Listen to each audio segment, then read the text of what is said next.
हम लोग भगवत गीता के दूसरे अध्याय के 41वें श्लोक को देखेंगे और ये बहुत ही प्रेरणादायक श्लोक है और बहुत ही इंस्ट्रक्टिव श्लोक है। We will talk business today, so let us see. पहले आप इसका लिंक समझने का प्रयास कीजिए। पहला श्लोक था, इससे पहले वाला श्लोक क्या था? नेहाभिक्रम नाशोस्ति प्रत्यवायो न विद्यते स्वल्पमप्यस्य धर्मस्य त्रायते महतो भयात्। न यह अभिक्रम नाश अस्ति। इसमें मतलब निष्काम कर्म योग में या भक्ति योग, जो भी अर्थ आप ले रहे हैं, दोनों में से कोई भी अभिक्रम का नाश नहीं है। जितना कर दिया आगे ही बढ़े, पीछे नहीं जा सकते।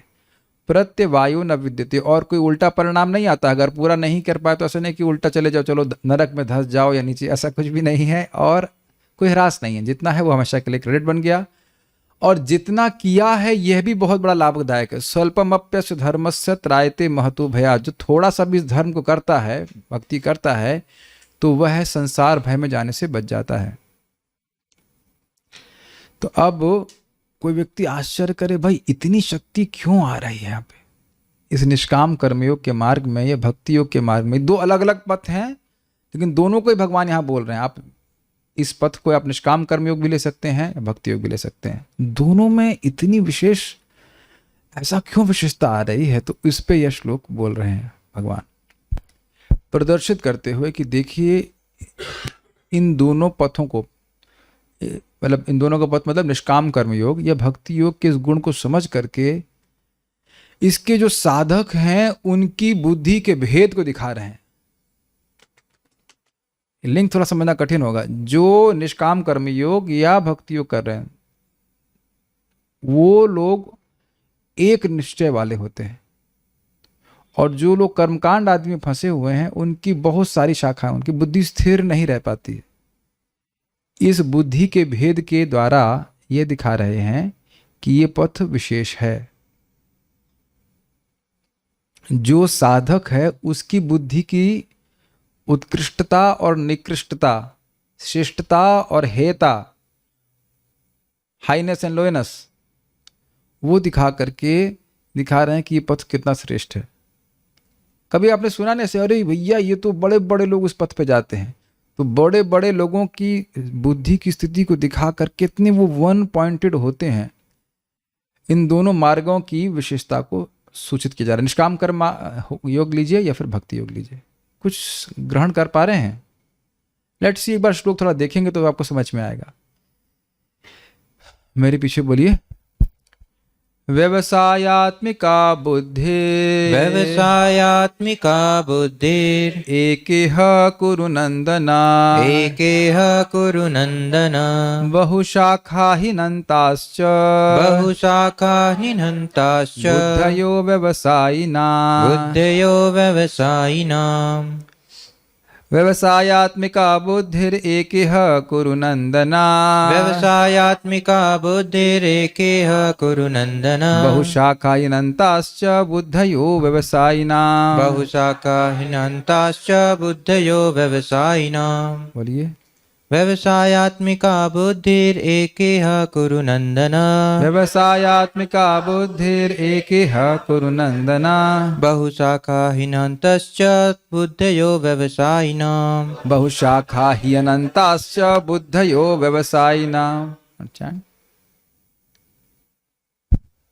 व्यवसायात्मिका बुद्धिर एकेह कुरु नंदना, व्यवसायात्मिका बुद्धिर एकेह कुरु नंदना, बहुशाखायनन्ताश्च बुद्धयो व्यवसायिना, बहुशाखा हियनन्ताश्च बुद्धयो व्यवसायिना। व्यवसायात्मिका बुद्धिरेकेह कुरु नंदना, व्यवसायात्मिका बुद्धिर एकेह कुरु नंदना, बहुशाखा हिनन्ताश्च बुद्धयो व्यवसायिना, बहुशाखा हिनन्ताश्च बुद्धयो व्यवसायिना। व्यवसायात्मिका बुद्धिरेकेह कुरु नंदना, व्यवसायात्मिका बुद्धिर एकेह कुरु नंदना, बहुशाखा हिनन्ताश्च बुद्धयो व्यवसायिना, बहुशाखा हिनन्ताश्च बुद्धयो व्यवसायिना। Okay, sufficient. अनुवाद। जो इस मार्ग पर चलते हैं, किस मार्ग पर चलते हैं, निष्काम कर्म योग या भक्ति योग पर चलते हैं, वे प्रयोजन में दृढ़ रहते हैं और उनका लक्ष्य भी एक होता है कि हमें भगवान के चरण कमल की प्राप्ति करनी है। ये भक्ति योग ही होते हैं। और जो निष्काम कर्म योगी वो क्या कह रहे हैं, हृदय को शुद्ध करके हमको आत्म साक्षात्कार प्राप्त करना है। पहले इसको थोड़ा समझिए। भगवान ने क्या कहा, एषा ते विहिता सांख्ये बुद्धिर्योगे त्विमाम शृणु बुद्धिया युक्तो यया पार्थ कर्म बंधम प्रहास्यसि। अभी तक मैंने तुम्हें सांख्य योग के बारे में बुद्धि दी, लेकिन अब हृदय शुद्ध नहीं होने के कारण तुम आत्मा का अनुभव नहीं कर पा रहे हो। मैं तुम्हें निष्काम कर्म योग में बुद्धि दे रहा हूं, जिसको तुम संपादित करके आत्मा के अपरोक्ष अनुभव को प्राप्त कर पाओगे। हिंदी समझ में आ गई? आप में से कितने लोग अनुभव कर रहे हैं कि आप आत्मा हैं? तो ये हम सब लोग इस पोजीशन पे आ गए कि हम समझ रहे हैं कि हम आत्मा तो हैं थ्योरेटिकली, लेकिन तब नहीं जब भूख लगती है, और तब बिल्कुल नहीं जब मान होता है, और उस वक्त तो बिल्कुल ही नहीं जब नींद आती, चाहे क्लास में सो जाए, लेकिन अब उस वक्त हम बिल्कुल शरीर हैं। मानते कि नहीं मानते हैं? तो हम देख रहे हैं कि हम समझ रहे हैं कि we are conscious living entity, और यहाँ हड्डी बड्डी नहीं है अंदर की, लेकिन अनुभव नहीं हो रहा है। आत्मा के आनंद का अनुभव नहीं हो रहा है कि नहीं हो रहा है।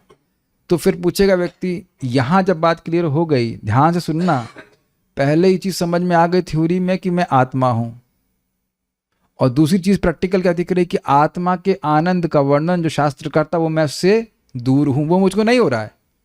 क्या प्रमाण है? क्या हम सब लोग अपने हृदय में कुछ ग्लानि का अनुभव करते हैं कि ये चाहिए, ये वस्तु चाहिए?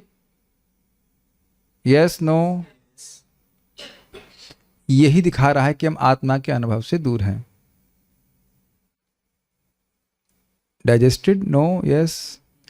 कि आत्मा को तो भौतिक कुछ चाहिए नहीं। तो अब हम कैसे आत्मा के अनुभव को प्राप्त करें? तो निष्काम कर्मयोग के द्वारा। निष्काम कर्मयोग क्या है? हिरेन भाई बताइए दो चीजें। निष्काम कर्मयोग में आपने क्या सीखी थी? कर्तापन की भावना, स्वतंत्र कर्ता नहीं हूं। दूसरा, फलाभिसंधि से रहित। फलाभिसंधि से रहित। तो ये दो चीज लेकर के स्वधर्म का आचरण करता है। और भक्ति योग में तो सीधे अपने को समर्पित करता है और भगवान को प्रसन्न करने का कार्य करता है। तो भक्ति योग में आपको क्या क्या अनुभव मिल जाते हैं? फिर से बताइए माइक पे हिरण प्रभु, पैकेज क्या है भक्ति योग में? हाँ, भक्ति योग में क्या अनुभव मिलता है? आत्म साक्षात्कार। आत्म साक्षात्कार। कौन सा वाला आत्म साक्षात्कार? ब्रह्म। इसको 1 साल तक थेपला नहीं खिलाना, केवल ब्रह्म होता है। भगवान अच्छा, साक्षात्कार। भगवान ऐसे पढ़ाएंगे गीता आप गुजराती में तो तहलका मच जाएगा। भक्ति के द्वारा आपको भगवान का साक्षात्कार भी होता है और खुद के भी स्वरूप का साक्षात्कार होता है। ठीक है, कृष्ण लादनी बहुत मुस्कुरा रही, दांत दिखा रही। बताओ निष्काम कर्मयोग से क्या मिलता है? आत्म साक्षात्कार। कौन सा वाला आत्म साक्षात्कार? भगवान, ब्रह्म साक्षात्कार। कड़ी मत खिलाओ इसको, राजस्थान वाली। कुछ याद नहीं रह रहा, देखो मैं इसीलिए पूछ रहा हूं। निष्काम कर्मयोग कहां तक लेके जाएगा आपको? आत्म साक्षात्कार, अर्थात ये रियलाइजेशन दे देगा कि अब हम आत्मा हैं, लेकिन परमात्मा का रिलेशन नहीं देगा और भगवान का तो दे ही नहीं सकता। Is that okay? और भक्ति योग ऑल इंक्लूसिव है, तो भगवान का साक्षात्कार हो जाएगा। तो 2 प्रकार के निश्चय दिख रहे हैं आपको। जो निष्काम कर्मयोगी है उसका टारगेट क्या है बताइए? आत्म साक्षात्कार। कौन सा वाला? आत्मा का। और जो भक्ति योगी है उसका क्या उसका प्रयोजन क्या है? भगवान का साक्षात्कार। तो अब समझ में आया, जो इस मार्ग पर चलते हैं वो प्रयोजन में दृढ़ रहते हैं। तो डिपेंड करता है कौन सा मार्ग चुना है और उसके हिसाब से वह अपने प्रयोजन में दृढ़ रहते हैं। निष्काम कर्मयोगी का प्रयोजन क्या है? आत्मानुभव, आत्मा के अनुभव का, आत्मा के आनंद का अनुभव करना। और भक्ति योगी का क्या प्रयोजन है? भगवान के से उद्भूत मतलब एमिनेटिंग, जो उनसे प्रकट हो रहा है, उनसे भगवान से निकलने वाला जो सुख है उसका अनुभव कर, तो वो भक्ति के द्वारा ही होता है। और क्या प्रयोजन होता है इन लोगों का? और कोई प्रयोजन नहीं होता, यही बोल रहे हैं। तो समझ में आया, जो इस मार्ग पे चलते हैं वे प्रयोजन में दृढ़ रहते हैं और उनका लक्ष्य भी एक होता है, यही तो लिख रहे हैं, दूसरा नहीं होता। एक मीन्स एक, एक के अलावा और कुछ भी नहीं, there is no second business. इसीलिए यहाँ शब्द है व्यवसायत्मिक का मतलब निश्चयात्मिक। व्यवसाय का अर्थ होता है निश्चय, डिटर्मिनेशन, उद्देश्य, प्रयोजन। निश्चय करते ना कि हम ये करेंगे ही, ये हमें चाहिए ही, इस तरह से। दूसरा, हे कुरुनंदन, जो दृढ़ प्रतिज्ञ नहीं है उनकी बुद्धि अनेक शाखाओं में विभक्त रहती है। अब इसका कारण समझ, यहाँ पे समझ लेंगे तो आगे की टीकाएं समझ में आएंगी। जिसने ये ही नहीं समझा है कि वो आत्मा है तो वो क्या मानेगा बताइए। मैं देह हूं, तो अब देह से जुड़ी कितनी सारी आवश्यकताएं हैं। किसी को पुत्र चाहिए, किसी को घर चाहिए, किसी को जो भी आप भौतिक एक आवश्यकता से हम कह लेते हैं, उसका संबंध देह से है कि नहीं। तो अब मैं इसी कंसेप्शन में फिक्स्ड हूं कि मैं देह हूं, तो ये बताइए कि क्या मैं कभी आत्मा के आनंद के लिए कुछ प्रयास करने वाला हूं? वहां करूंगा नहीं। और ध्यान से सुनिएगा कि देखिएगा, जो भी भौतिक हम लालसा से युक्त होकर कार्य करते हैं और कदाचित यानी किसी समय वह पूर्ण हो जाती है, तो आगे क्या होता है कोई बता सकता है?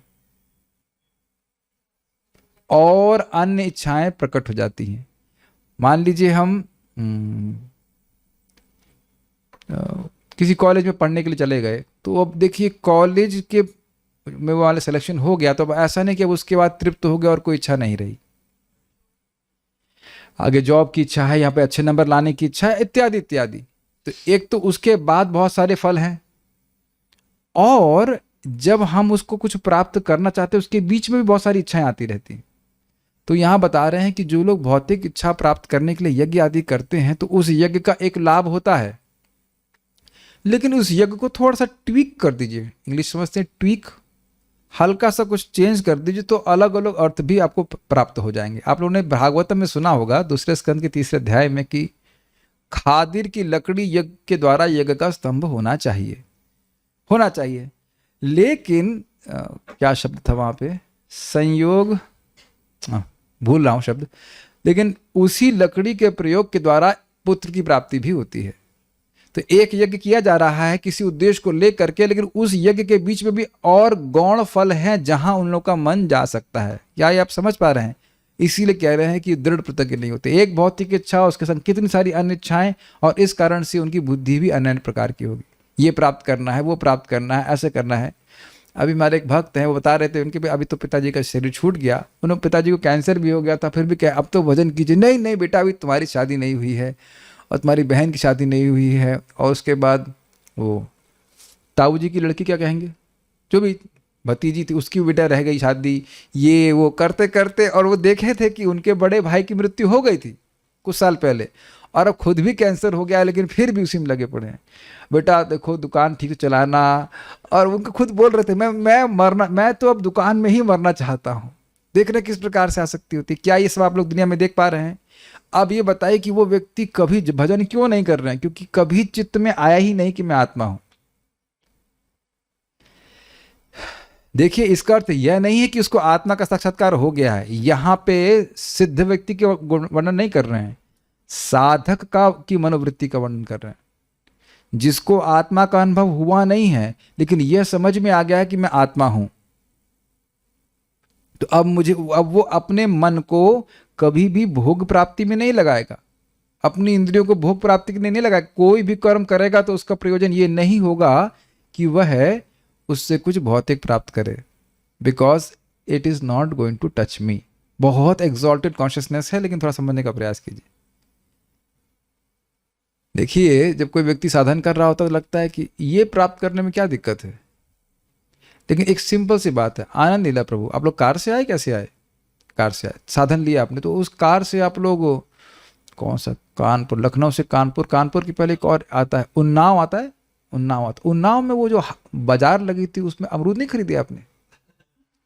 माइक दीजिए, हम थोड़ा मजाक करते हैं। आज रामकृष्ण प्रभु नहीं तो हमारे सबसे पहले पुराने मित्र से थोड़ा मजाक करते हैं। उन्नाव में आपने कुछ देखा नहीं? नवाबगंज की बर्ड सेंचुरी के बारे में क्या विचार है? कुछ देखा नहीं आप लोग? बोलिए बोलिए, कुछ बताएंगे आप? नहीं देखा नहीं मुझे। ध्यान भी शायद नहीं दिया होगा नवाबगंज की बर्ड सेंचुरी कैसे पार हो गई, है ना, लखनऊ कानपुर, ठीक है। कानपुर भी क्रॉस कर लिया, चलो गंगा जी को तो प्रणाम किए ही होंगे आप। जी उसके आगे बहुत सारे शहर आए कि नहीं आए, आए। तो क्यों नहीं रुके आप वहां पे? क्योंकि हमारा गोल सेट था कि आप समझ में आ गया? और अगर गोल होता कि पहुंचेंगे नहीं पहुंचेंगे, चलें आराम से, कोई टाइम फिक्स नहीं किया है, तो जरा देखें कि नवाबगंज की बर्ड सेंचुरी में कौन सी चिड़िया अभी आप पैदा हुई है। क्यों, गलत तो नहीं कह रहे हैं? बिल्कुल सही। जो घूमने वाला व्यक्ति है तो ऐसे करेगा कि नहीं, लेकिन आप लोग एकदम फिक्स्ड थे। वो बहुत सारे रास्ते में गोल आए, वो उसको छोड़ते हुए चले गए, एकदम फिक्स्ड है कि वृंदावन इतने टाइम में पहुंच जाना है। इस कॉल्ड निश्चयात्मक। ये निश्चय था कि नहीं, हमको हम साधन कर रहे हैं, साधन के द्वारा वहां पहुंचना, ये बात बोल रहे हैं। और बहुत से लोग आप देखिए जो नवाबगंज में हैं, वहाँ घूम रहे होंगे, वो आज तक वृंदावन नहीं पहुंच पाए, शायद वो कभी वृंदावन नहीं पहुंच पाए। Is it all okay?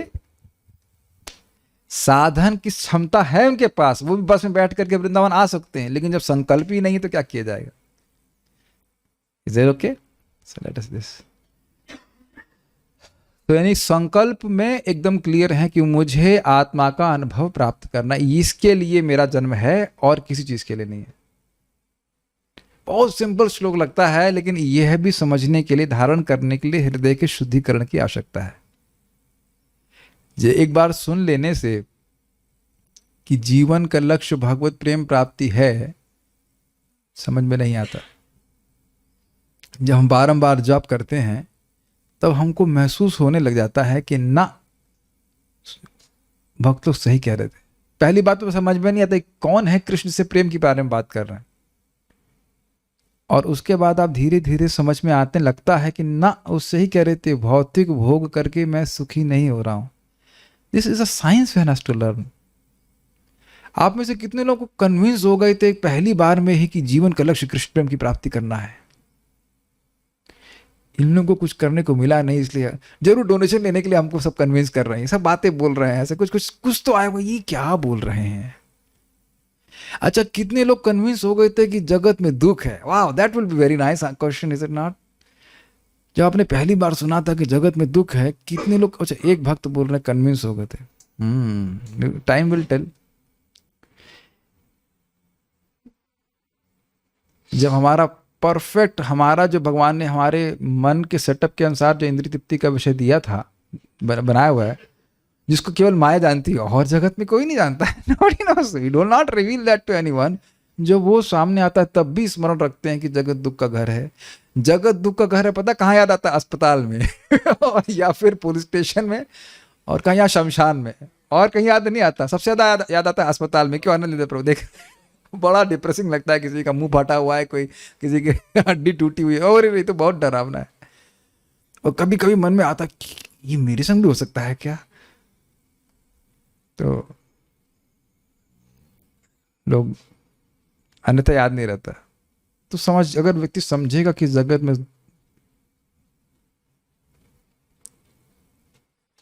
अगर समझेगा कि जगत में दुख ही है, तो यहां क्यों रहने का प्रयास करेगा? और क्लियर समझने का प्रयास कीजिए। ऐसा कर्म क्यों करेगा जो यहां हमारे स्टे को बढ़ा दे? मान लो इस रूम में एकदम अब मच्छर ही मच्छर घुसे होते, कीड़े, और वो वाले नहीं, हल्के वाले नहीं जो आपने लखनऊ कानपुर में देखे हैं, यहाँ पे देखे हैं। डंस समझते? डंस आपने डंस देखा नहीं? इधर फार्म में जाइए, मोटे वाले होते हैं। वो एक बार मुझे काटा था मेरे, तो बाप रे, बड़े मोटे मोटे होते हैं, उनका साइज ऑलमोस्ट लाइक ½ इंच के बराबर होता है, इसे डंस कहते हैं, बड़े खतरनाक वाले। वो भरे होते, एसी भी नहीं चल रहा होता, पंखा भी बंद, लाइट भी बंद, खाने को भी ठीक से कुछ नहीं, केवल नली के द्वारा हमको भोजन दिया जा रहा है। समझ गए ना आप क्या कहना चाहता हूँ मैं? कट इट, बुद्धिमान है आप लोग। तो माँ के गर्भ में बार बार जाना, ये कौन सी भाई बहुत, why can we feel proud about it? और ये ध्यान दीजिएगा कि भजन नहीं कर रहे हैं, वासना रह गई तो बहुत दूर नहीं है माँ का गर्भ है। अच्छी बातें बोलो, अच्छी बातें बोल रहा हूं मैं। पहले भी बोल चुका हूं, मेरा पिछला जन्म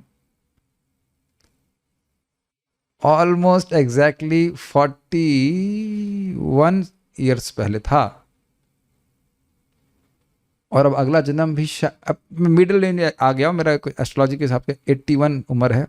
इतना लंबा जिएंगे आप, इतना दिन परेशान करेंगे। हाँ, by the way of Krishna 81 है, तो 81 मतलब ऑलमोस्ट फिर मिडिल में पहुंचूंगा तो 40 साल बाद फिर एक जन्म हो सकता है। अब कहाँ होगा पता नहीं, लेकिन हो सकता है, अगर ये एज्यूम कर ले जाए कि सब कुछ ठीक है। हम इस पर एब्सोल्यूट फेथ नहीं रख सकते।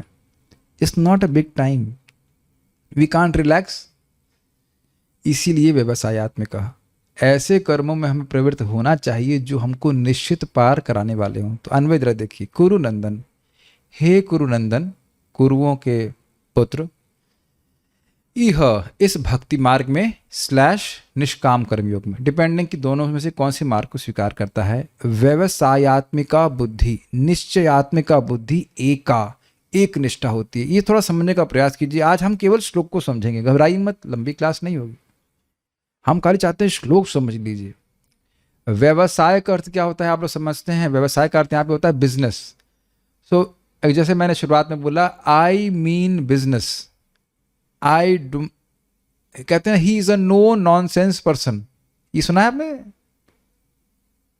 ही does not hang around, he doesn't waste, लोफरगिरी नहीं कर रहे हैं, उस समय व्यर्थ नहीं कर रहे हैं।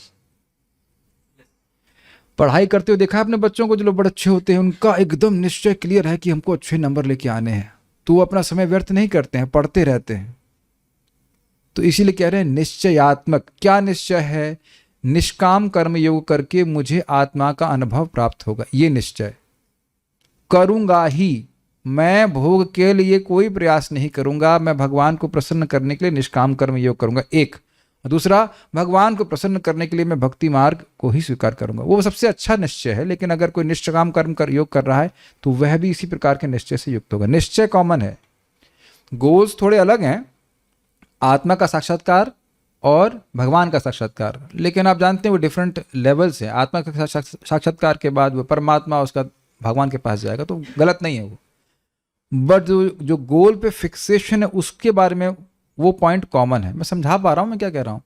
निष्काम कर्मयोगी का फोकस कहां पे है? आत्मा। उसको और कुछ नहीं, न स्वर्ग चाहिए, न पुत्र चाहिए, न जगत में प्रसिद्धि चाहिए, कुछ नहीं चाहिए। और भक्तियों का फोकस क्या है? भगवान के चरणों में प्रेम की प्राप्ति करना। This is not as easy as it sounds. क्योंकि देखिएगा, जब आप योग करने लग जाएंगे, विश्वास नहीं होता है लेकिन भौतिक उपलब्धियां भी आने लगती हैं, आएंगी ही। Life will be easy in case you are not convinced about it, लेकिन ऐसा होगा। और जो उसमें उलझ गया उसको अपने लक्ष्य की प्राप्ति में डिले हो जाएगा। जैसे आप वृंदावन आ रहे थे तो रास्ते के सिटीज आए ही ना, उड़ के भी आएंगे तो भी आएंगे ही ना बीच में। मैं ऐसे मान लीजिए इंडोनेशिया से आ रहा था वापस, तो मलेशिया में क्या ट्रांजिट फ्लाइट थी, मैं देखूं जरा मलेशिया क्या घूमने लग जाऊं वहां साल भर, तो यहाँ डिले हो जाएगा कि नहीं बताइए? डी टूर समझते हैं ये है। कह रहे ना, हमें कहीं नहीं जाना है, हमें और कहीं पे नहीं करना, हमें इस योग का साधन करके इस सिद्धि को प्राप्त करना। ये ऐसी एक निष्ठा बुद्धि होती है। निष्ठा मीन्स फिक्स्ड। ये पहली बात आपको समझ में आ रही है? अच्छा। और ही शब्द है, कह रहे हैं यह निसंदेह है।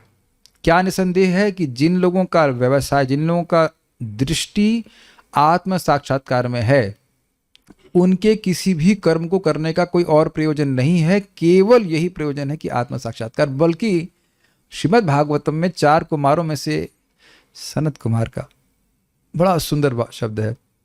वो कहते हैं कि आत्म साक्षात्कार में सबसे बड़ा रोड़ा, ऑब्स्टेकल यह है कि हम अपने आत्म साक्षात्कार से अधिक किसी अन्य वस्तु को महत्व देते हैं। This is very difficult to apply.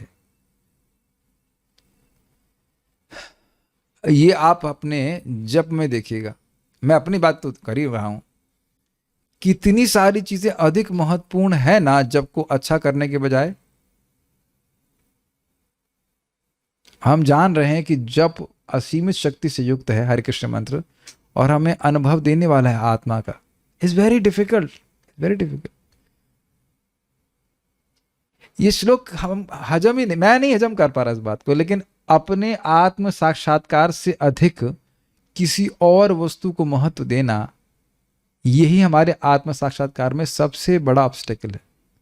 एक सिंपल बात बताऊं आपको, बहुत सिंपल सी बात, कि अगर हम नम्र हो जाएं, अगर मैं नम्र हो जाऊं, तो मुझे कृष्ण प्रेम बड़ी आसानी से मिल जाएगा। ये को पता है कौन बोला है? श्रीमन चैतन्य महाप्रभु ही, कि हे राम राय, मैं तुमको बता रहा हूं कि कैसे आसानी से कृष्ण प्रेम प्राप्त हो जाएगा। सुनना चाहेंगे ना आप लोग?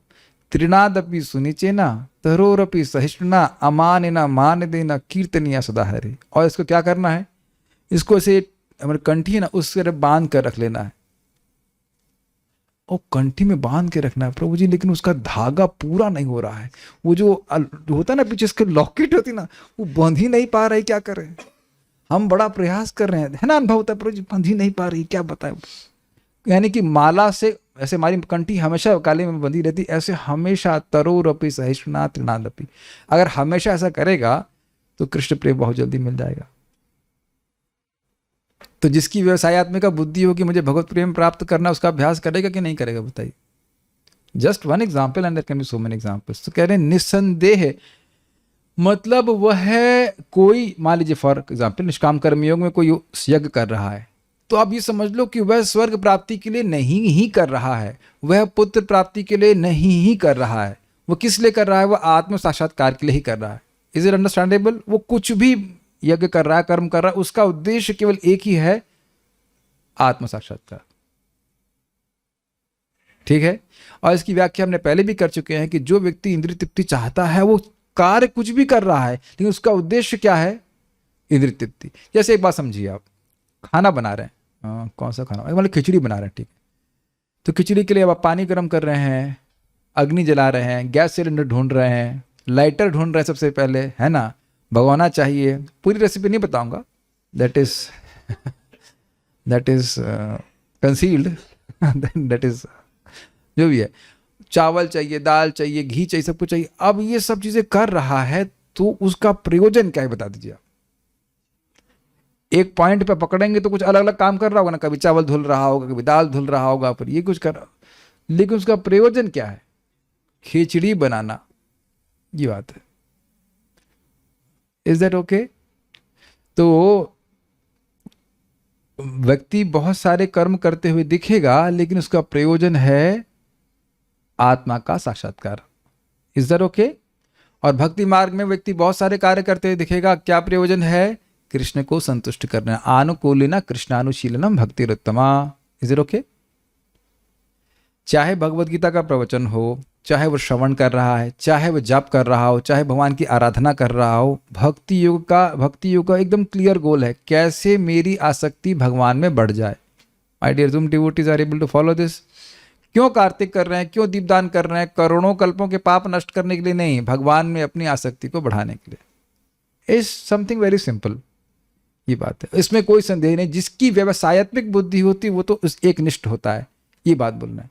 और अब इस ही को आगे वाले शब्द में लगा दीजिए, निसंदेह अव्यवसायी नाम, जिनका एक निश्चय नहीं होता है, आत्म साक्षात्कार नहीं चाहते हैं, जो कृष्ण भावनामृत में नहीं, उनकी बुद्धयः अनंता बहुशाखा च, उनकी बुद्धियां अनंत एवं बहुशाखा युक्त होती हैं। अनंत का मतलब अनेक, एक बुद्धि से कुछ इच्छा कर रहा है, ये चाहिए, अब उस इच्छा के भी अनेक शाखाएं हो चली जाएंगी। ये समझ में आया आपको बात? जैसे एग्जाम्पल लीजिए आप, नहुस महाराज बन गए राजा, स्वर्ग के राजा बन गए, तो वहां इच्छा तृप्त नहीं हुई। अब उनको सची देवी पत्नी के रूप में चाहिए। किसकी पत्नी है वो? इंद्र की। कुछ समझ में आया? बन गए राजा इंद्र, कुछ समय के लिए बन गए, लेकिन अब वहां तृप्त नहीं हुए, अब उनको शची देवी पत्नी के रूप में चाहिए। उसके बाद क्या हो गया? बंटाधार, पाप लग गया, शाप लग गया, उसके बाद बन गए वो छिपकला बन गए। ये कहानी पता है आप लोगों को? कथा है इस प्रकार से। अच्छा चलिए हम नहुस महाराज की बात छोड़ दें, अपने जीवन में देखिए कि कोई मान लीजिए आपको नौकरी प्राप्त हो गई, अच्छी नौकरी मिल जाए, भगवान करे सबको नौकरी मिले। अब क्या उसका पूरी एकदम इच्छाएं तृप्त हो जाती हैं ना बस, और कुछ नहीं चाहिए। कितने लोग ऐसे हाथ यहाँ पे खड़ा कर सकते हैं ईमानदारी से, बताइए? नहीं होता ना। अच्छा चलिए, ये तो बहुत स्पेशल, किसी को बुरा लग जाएगा। नौकरी पे हम, किसी की नौकरी पे हम कुदृष्टि नहीं डाल रहे, लेकिन ये बताइए कि स्वीट खाने की इच्छा तो है ना किसी की, बस खाली एक ही स्वीट खा के तृप्त हो जाते हैं ना आप लोग। तो देख रहे हैं, एक एक इंद्रिय के विषय की एक इच्छा पूर्ण करते हैं तो और भी सारी इच्छाएं होती कि नहीं। दाल चावल खा रहे हैं, अब पुकनू होता तो, चटनी होती तो, अरे वो मसाले वाले चने भी आ जाते तो। अब देख रहे हैं कि एक के बाद एक। आप लोग प्रैक्टिकली देखेंगे, अब हम लोग तो सब इससे थोड़ा सा भगवान की कृपा से दूर हैं, हमारा कलर एक ही जैसा रहता है, अच्छा रहता है, ज़्यादा सोचना नहीं पड़ता। लेकिन आप लोग जो लोग ड्रेस के शौकीन हैं, पता नहीं हाथ नहीं खड़ा करेगा, लेकिन अब वो जाते बेचारे, कितने उनकी इच्छा हो जाती है। एक ड्रेस लेने की इच्छा होती है, लेकिन 6 ड्रेस देख के आते हैं तो अच्छा ये तो ले रहा हूँ, अगली बार पैसे लेके आऊँगा तो वो भी दूसरी वाली भी लूँगा, है कि नहीं? मैं आपको उदाहरण दूंगा, आप लोग हंसेंगे, रियली मुझे बहुत हास्यास्पद लगता है। हम लोग बाली में गए थे एक भक्त घर में कार्यक्रम करने के लिए, तो मुझे बड़ी प्रसन्नता हुई। उन्होंने कहा वाह, इतने सारे जूते बाहर हैं, इसका मतलब बहुत लोग आ गए होंगे। तो मैं अंदर गया, अरे ये तो 2 ही लोग खड़े, 2-3 लोग ही, क्या बात है? कहते हैं, उन्होंने कहा जूते इतने सारे और सारे बाहर रखे हुए हैं, तो स्वाभाविक सी बात है कि बहुत से लोग आए होंगे ना। कि इतने कम लोग कहते हैं, लोग कैसे थे? तो वहाँ का डिवोटी बोले वो सारे जूते मेरे ही हैं। 25-26 जोड़ी जूते वहां पे लगे हुए थे। और हमने सुना है कि कोई यहाँ भारत के एक व्यापारी हैं, उनके पास 400 कारें हैं। तो अब आप समझ सकते हैं, अगर वो एक भी कार से संतुष्ट हो गए होते तो दूसरी नहीं लेते ना। आदमी को चलने के लिए तो एक ही कार चाहिए ना। सी, और क्या आप लोगों की हेल्पलेसनेस देख रहे हैं? तो आप देख रहे हैं बुद्धयो अनंता बहुशाखा सा, अनंत प्रकार की बुद्धि है। ये प्राप्त करना, ये चाहिए, वो चाहिए। लखनऊ में आप देखेंगे स्कूल, चेन ऑफ स्कूल से खोलते ही जा रहे हैं। वहां चैन नहीं पड़ा तो अब बाहर भी खोल रहे, विदेश में भी खोल रहे, खोलते ही जा रहे हैं, खोलते जा रहे हैं। और ऐसा करते करते व्यक्ति मर जाता है। ये प्रश्न नहीं करता कि क्या मैं मरने के लिए पैदा हुआ हूं। Think like this. Chanakya Pandit ji ने बोलते, क्या हम मरने के लिए पैदा हुए हैं? बड़ा स्ट्राइकिंग है ना। Some things are like striking on our face, ऐसे एकदम कि हम क्या मरने के लिए पैदा हुए हैं? बस कुछ समय के लिए फड़फड़ाएं और उसके बाद मर जाएं। ये कभी विचार नहीं आता व्यक्ति का कि मैं मृत्यु को कैसे रोक सकता हूं। इसलिए कह रहे बहुत सारी उनकी इच्छाएं होते हैं। और कब तक होती हैं? प्रलयामताम उपाश्रिता, प्रलय तक, प्रलय मतलब मरने तक इच्छाएं बनी ही रहती है इस प्रकार से। और अगर इच्छा होंगी तो क्या होगा? नेक्स्ट जन्म। तो इसलिए वह आत्मानुभव नहीं प्राप्त कर पाते। मैं इससे पहले आगे जाऊंगा भी नहीं, हम सीधे आज नहीं ले रहे, कल लेंगे। ये बताइए कि ये दिख रहा है आप लोगों की नहीं दिख रहा है? आप लोग सब भक्त हैं, भक्ति कर रहे हैं। क्या जो लोग भक्ति नहीं कर रहे हैं उनके जीवन में कोई आप निश्चय देख रहे हैं कि उनको आत्मानुभव करना है? और ये बात समझिए कि जो व्यक्ति के जीवन में ये आत्मानुभव कोई गोल है ही नहीं, वो कभी इसके बारे में हमसे कोई चर्चा नहीं करेगा। ये बहुत डेंजरस है। और जो उसके जीवन का लक्ष्य है उसके प्रति वो अत्यधिक आसक्त है, ये समझते हैं, वो उसी के बारे में बार बार बात करेगा। और आप देखेंगे कि हमारा somehow other जीवन का लक्ष्य रिप्लेस हो गया है। क्या मैं बहुत एब्स्ट्रैक्ट बोल रहा हूं या आप मेरी बात समझ पा रहे हैं? somehow other by associating with materialistic people we tend to feel, oh, I am wasting my time in Krishna consciousness.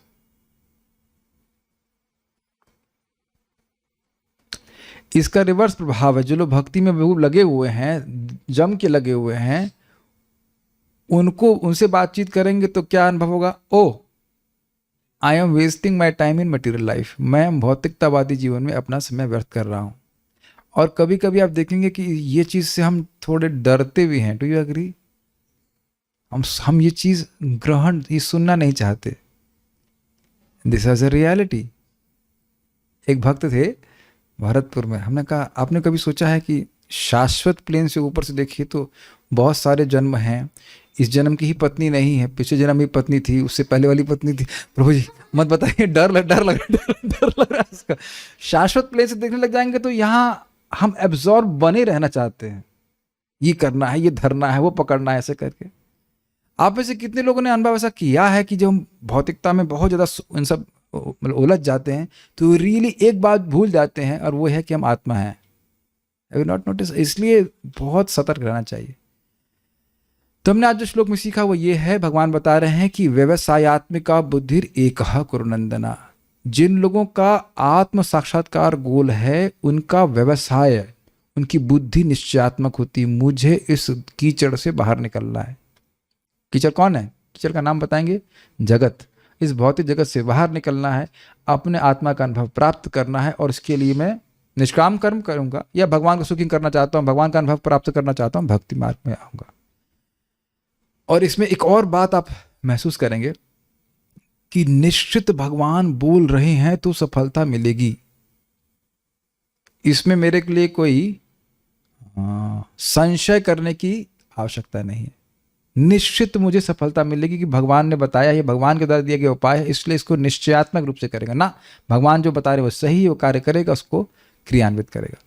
लेकिन जो लोग भगवान की बात नहीं सुनते, उनका संग क्या होगा? बहुशाखा ही अनंताश्च। निश्चय है, निश्चय निसंदेह है, जिन लोगों की बुद्धि अव्यवसायी होती है, आत्मा को अनुभव को प्राप्त करने के निश्चय से युक्त नहीं होती है, तो उनकी हजार तरह की बातें होती हैं, हजार तरह की चीज़ें होती हैं, हजार चीज़ों पर विचार करते रहते हैं। जैसे भागवत में बोला गया 2nd कैंटो 1st चैप्टर, क्या हुआ है श्लोक?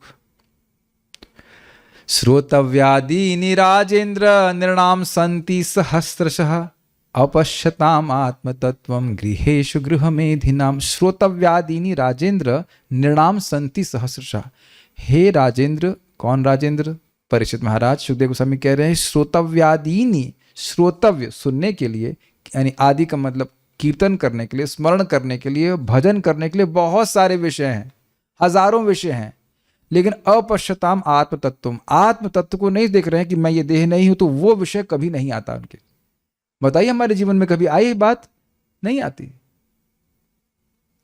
इसी के लिए आत्म तत्व सुना ही नहीं पड़ता। मैं कई बार बोल चुका हूं, अखबार में कभी आपने नहीं सुना हो कि you are not this body, breaking news.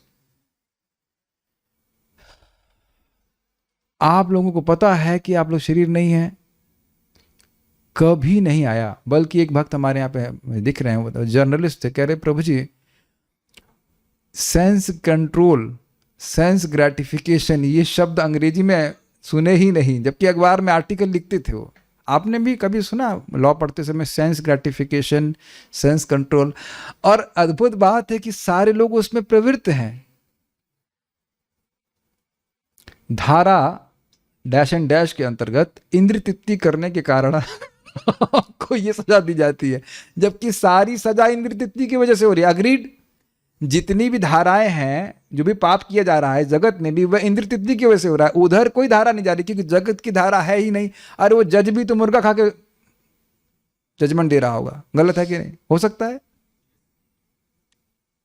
या घर जाके कुछ थोड़ा सा सोमरस पीता हो।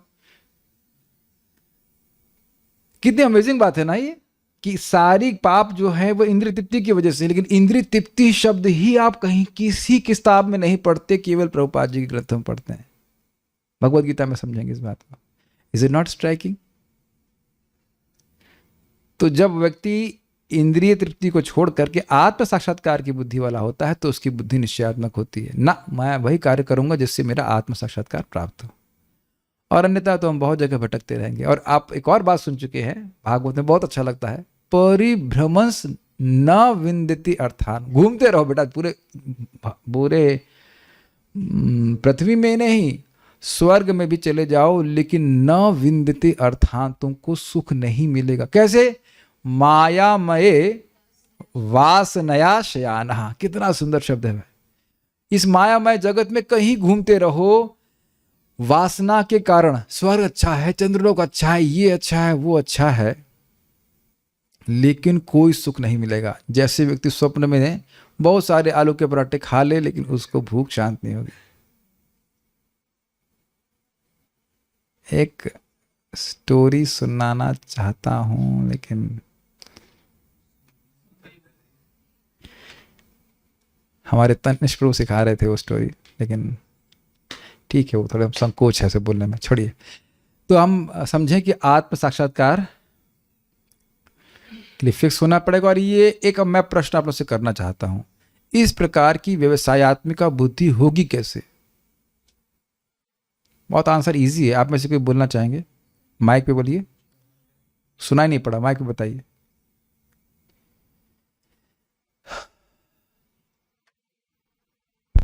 श्रवण करके। Yes, and there is no other वे।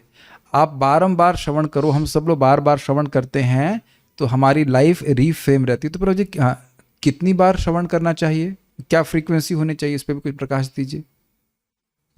निरंतर श्रवण करना चाहिए। निरंतर करना चाहिए। फ्रीक्वेंसी क्या होनी चाहिए? सुबह और शाम। एक्चुअल तो बात ये है।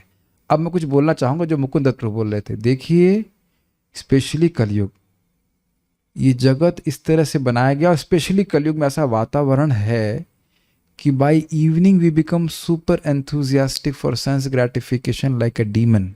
अगर आपने वो लेक्चर सुना हो जब मैंने भेजा था, और आप शायद अनुभव भी किया होगा, अगर हम श्रवण कीर्तन नहीं करते we become super enthusiastic for sense gratification. इसीलिए साय प्रातः गृणन भक्त्या दुख ग्रामा विमुच्यते। इसीलिए शास्त्र कहता है कि 24 घंटे हम नहीं कर पाएंगे, लेकिन सुबह शाम भगवान के बारे में श्रवण करेंगे तो बुद्धि स्थिर रहेगी। ना मुझे मेरे जीवन का लक्ष्य भगवान की प्राप्ति करना है। परम पूज्य राधानाथ महाराज इस बात को कह रहे थे कि जिसने भी कृष्ण भावना को थोड़ा सुना है, क्या जानेगा, हाँ कृष्ण की प्राप्ति करना, कृष्ण प्रेम प्राप्ति करना जीवन का लक्ष्य है, लेकिन भक्तों के संग में वो लक्ष्य हमारे सामने रहता है। Otherwise it is in the back burner. हाँ, कुछ करना चाहिए ऐसे। सो हमने आज बहुत इंपॉर्टेंट श्लोक सीखा है, इसको आगे हम टीकाओं को कल चर्चा करेंगे। कुछ प्रश्न किसी बात का है तो मैं देखता हूँ।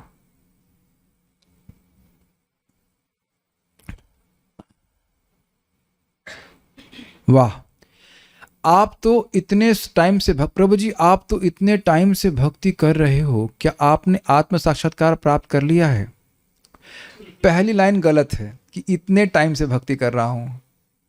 अनादि काल से यहां फंसा हूं। तो अभी कितना साल हुआ ज्वाइन किए हुआ है? 20 साल ज्वाइन मतलब मंदिर ज्वाइन किए हुआ है 14 साल हुआ।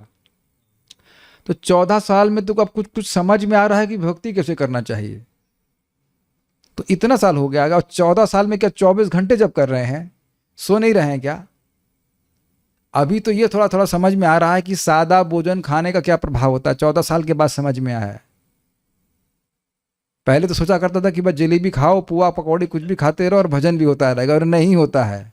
नहीं होता है मतलब नहीं होता है। किसी भी के हाथ का भी बना हुआ खा लो, कोई फर्क नहीं पड़ता। प्रसाद कह दो, प्रसाद कह दो, और कुछ फर्क नहीं पड़ता। अब बुद्धि में आ रहा है कि नहीं, ऐसा नहीं होता है।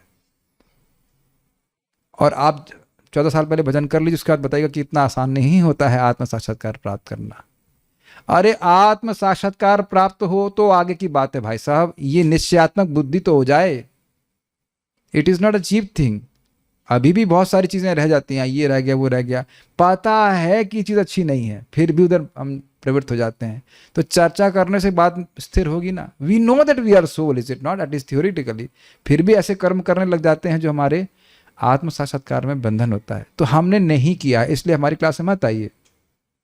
अगर आपको इसमें संशय है तो पान वाले से सुनिएगा गीता। देखिए भगवत गीता में भगवान ये बड़ा स्पष्ट कह रहे हैं। आप 18th वो क्या है, नचत स्मान मनुष्य वाला श्लोक आगे पीछे देखिएगा, 18.60 आगे पीछे का देखिए। जो इस भगवत गीता के ज्ञान को पढ़ता है, तो भगवान क्या कहते हैं, बुद्धि के द्वारा मेरी उपासना करता है। ठीक, तो बुद्धि के द्वारा उपासना करेगा तो बुद्धि प्रखर नहीं हो जाएगी भगवान के संबंध में। एक बात बुद्धि क्लियर होगी तो आएगी ना कुछ इस प्रकार की बुद्धि।